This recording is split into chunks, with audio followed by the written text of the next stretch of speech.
Bonjour à tous. La souveraineté appartient au peuple qui l'exerce par ses représentants et par la voie du référendum, selon l'article 3 de la Constitution de 1958, qui reprend l'article 3 de la Constitution de 1946.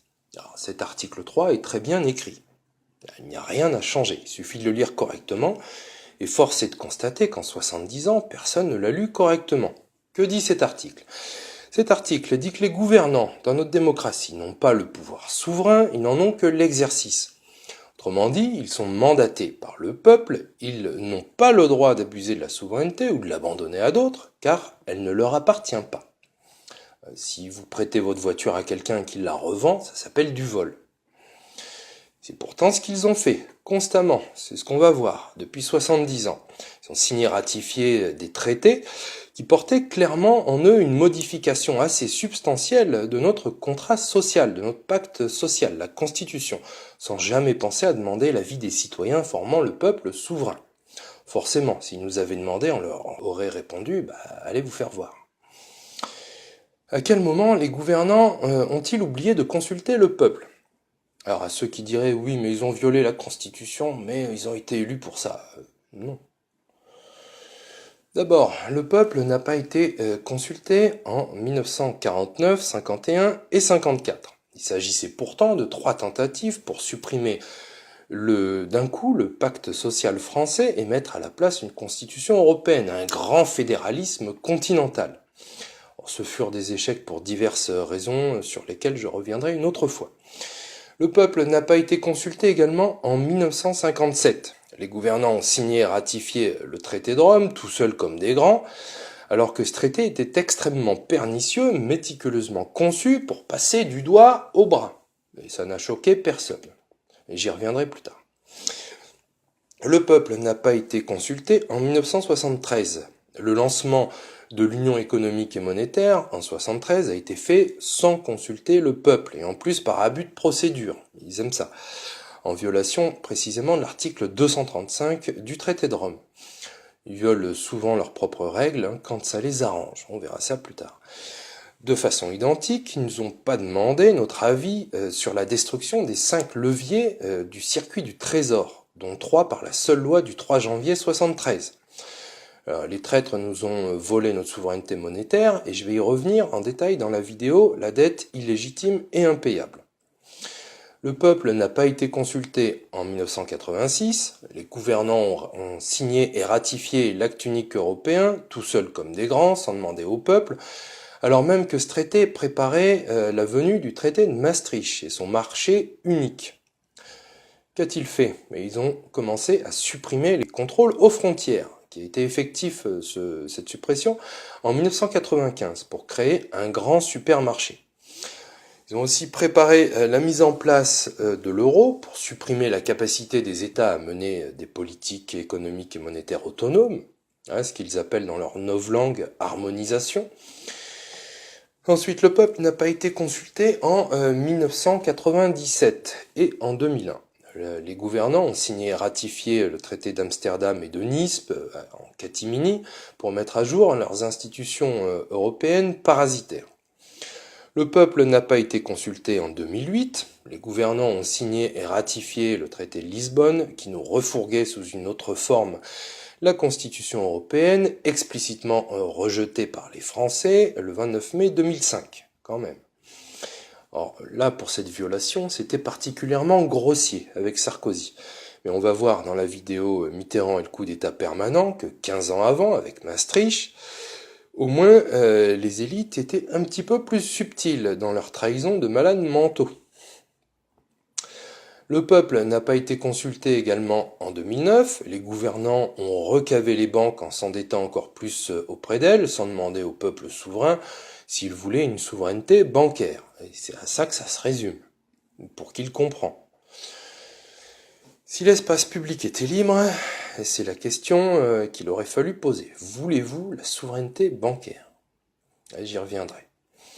Le peuple n'a pas été consulté en 2010, les gouvernants ont signé et ratifié en catimini, sous forme de traité international, l'institutionnalisation du Fonds européen de stabilité financière, le FESF. Alors, ce traité engage pourtant financièrement l'État, français à hauteur de quelques 150 milliards d'euros pour aider les pays les plus faibles de la zone euro attaqués par les requins de la finance.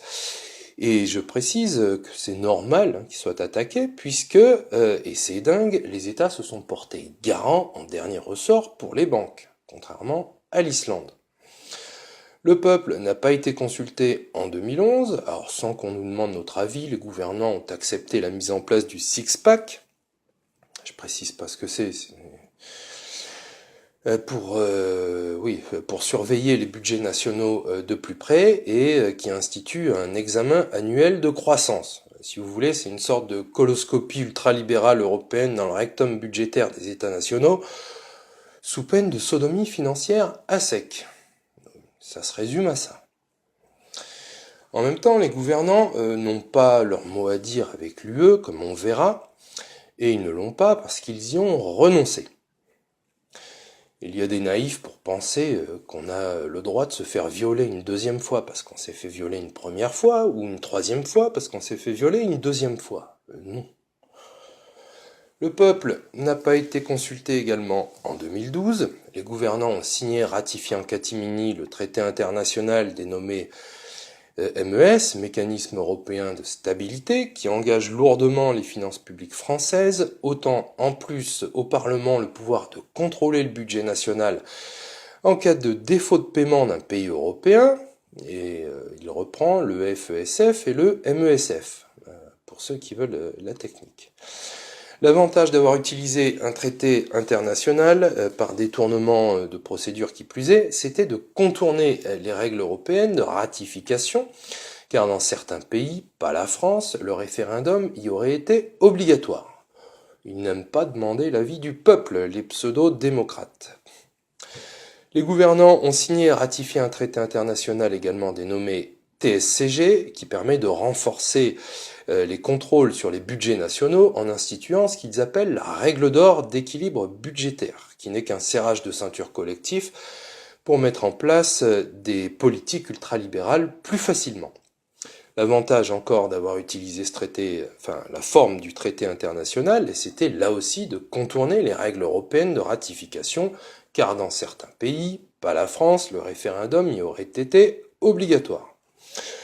Le peuple également n'a pas été consulté en 2013. Alors, sans qu'on nous demande notre avis, les gouvernants ont accepté, mais en même temps, ils n'avaient pas le choix, parce qu'ils y ont renoncé sans nous demander, auparavant. Ils ont mis en place le two-pack, donc encore plus de surveillance et de contrôle des budgets nationaux pour le parasite fédéraliste et la mise en place du premier pilier de la souveraineté bancaire par l'adoption du mécanisme européen de supervision unique. En 2014 non plus, le peuple n'a pas été consulté pour la mise en place du deuxième et troisième pilier de la souveraineté bancaire. Qu'est-ce ? Le mécanisme de résolution unique, le MUR, ça ne s'invente pas, et le système de garantie des dépôts, inscrit dans la directive BRRD. Le peuple n'a pas été consulté en 2018, alors je ne parle pas de toutes les violations dans ma liste, dans ma litanie, mais de simplement des plus importantes. Le peuple n'a pas été consulté sur la loi du 30 juillet 2018, secret des affaires, qui n'est que la transposition de la directive secret des affaires. En démocratie, tout secret doit rester l'exception et non devenir la règle. Je détaillerai cette atteinte fondamentale à la liberté d'expression et d'opinion avec la mise en place des procédures bâillons pour faire taire les journalistes, les chercheurs, les lanceurs d'alerte dans la vidéo « Changement de paradigme pour établir une vraie démocratie ». Le peuple n'a pas été consulté non plus pour la loi Fuck News du 23 décembre 2018 qui permet de sanctionner, de couper l'antenne, le compte, la page internet ou le site qui ne relaye pas la propagande officielle du pouvoir. Le peuple n'a pas été consulté en décembre 2018 pour la signature et la ratification du pacte de Marrakech sur les migrations.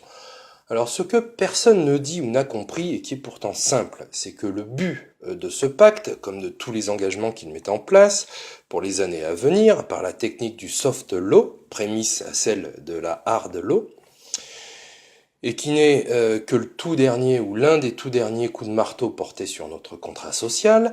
Le but de ce pacte, manifeste et unique, c'est de casser la citoyenneté nationale pour instaurer une citoyenneté européenne. Comprenez, le peuple, c'est la force.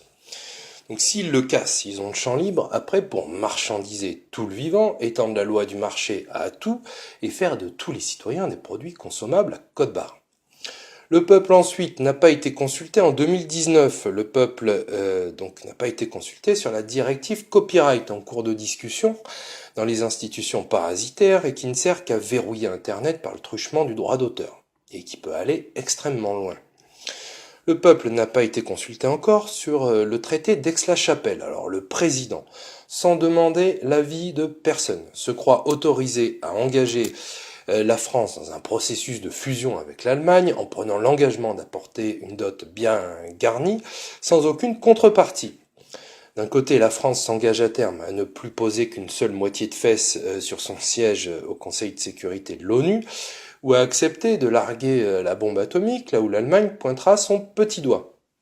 Alors pour ceux qui sont nés de la dernière pluie, ou qui veulent embobiner les gens, en disant « oui, mais c'est pas écrit texto, comme ça, dedans », eh bien, à ces hypocrites, qui décontextualisent, vous direz que Chirac et Juppé, déjà il y a 20 ans, y pensaient, officiellement.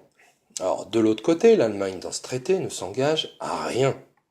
Donc les sous-titres du traité d'Aix-la-Chapelle sont particulièrement clairs. Lass dein Ocean fallen, ich bin der Pilot. Baisse ta culotte, c'est moi qui pilote. Le peuple n'a pas été consulté pour la loi anti-casseurs, comme sur toute la législation anti-liberté. Alors pour ceux qui ne verraient rien venir, comme la sœur Anne, dans une prochaine vidéo, on verra qu'on se dirige tout droit vers un plan Condor de Pinochet-Pinocron à la française. Alors on fera un parallèle saisissant avec la mise en place d'une dictature transnationale sur le continent sud-américain dans les années 60 à 80 avec la France de 2019. Continent européen. Le peuple n'a pas été consulté pour la signature et la ratification des traités de libre-échange de nouvelle génération, comme le CETA, le TAFTA, etc., qui constituent pourtant des menaces, mais d'une gravité exceptionnelle au niveau sanitaire, environnemental, économique, social, juridique. Au total, à tout moment, sur les vraies questions qui touchaient en profondeur notre contrat social. Le consentement du peuple n'a jamais été libre. Il a tout le temps été extorqué. Alors vous vous dites, oui, mais à Maastricht, il a été libre, on a dit librement, oui. Eh bien non. En 92, si le président Mitterrand avait effectivement soumis à référendum la ratification du traité de Maastricht, eh bien ce n'était que la ratification. Il avait déjà donc tout codifié et inséré dans la Constitution par une série de trahisons incroyables du président, des parlements, du gouvernement, des médias, du Conseil constitutionnel. Et je décrypte tout ça dans la vidéo Mitterrand et le coup d'État permanent. Alors, à aucun moment, sur les vraies questions qui touchaient en profondeur le contrat social, le consentement du peuple n'a été libre ou éclairé. Il a tout le temps été extorqué ou obtenu par ruse. Tout ça pourquoi? Eh bien pour mettre en place un empire ultralibéral, un grand supermarché, comme on va voir dans la prochaine vidéo. Alors merci de mettre un pouce et de vous abonner à cette chaîne, et merci pour votre écoute. À très bientôt. Au revoir.